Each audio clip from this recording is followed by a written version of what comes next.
Hi everyone, welcome to my weekly CBS Fix. In this week's Parsha is Toldos.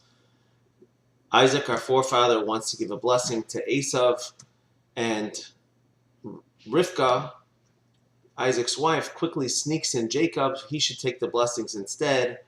And to kind of fast forward through the story, Jacob was afraid that he would be able to tell, even though it was hard for Isaac to see, he would still be able to tell that he was Jacob and not Eisav, and so his mother quickly dressed him in Eisav's clothing. And to get to the verse that I want to talk about, so as Jacob comes in, he says, "My father, here's the food I made for you. Please eat." So Isaac says to Jacob, the voice is the voice of Jacob, but the hands are the hands of Eisav. In Hebrew, we say, "Hakol kol Yaakov, v'hayadayim yedei Eisav."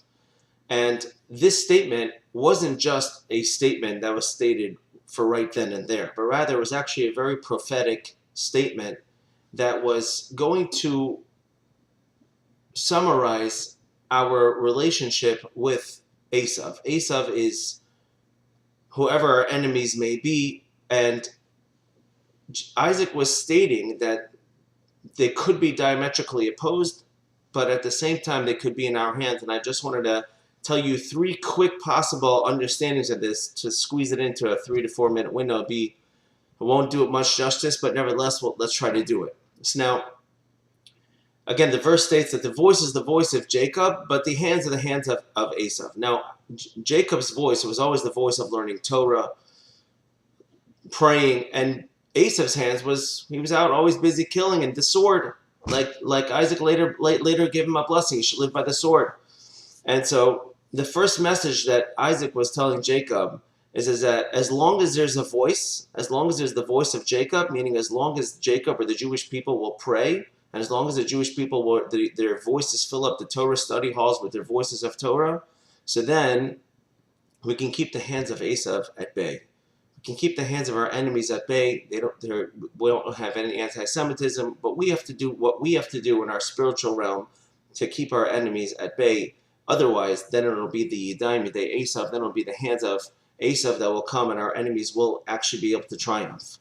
Another explanation I want to share with you is that Isaac is really telling us that in order to be able to be successful in this world, we have to have two things. I mean, we have to do what we call our hishtadlus. We have to put in our efforts. But the question is, what is more important? So the people of the world will say, you got to go out, you got to work with your hands.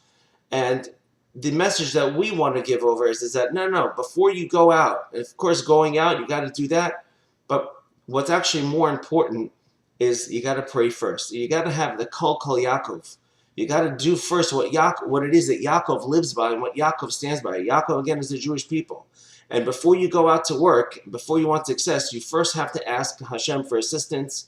You first got to be kovea itim laTorah. You got to set aside every single day time to study Torah. If you do that, then your handiwork will have success. But not the reverse, just to go out to work. And even if a person does become a millionaire, nevertheless, we want to know what's successful in the eyes of Hashem. And Hashem therefore wants us to schedule our day. Pray, study, and then you can go to work.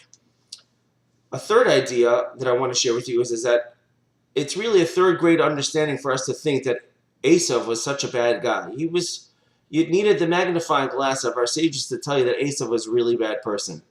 But Eisav himself, though, was a person that worked with it. He did things.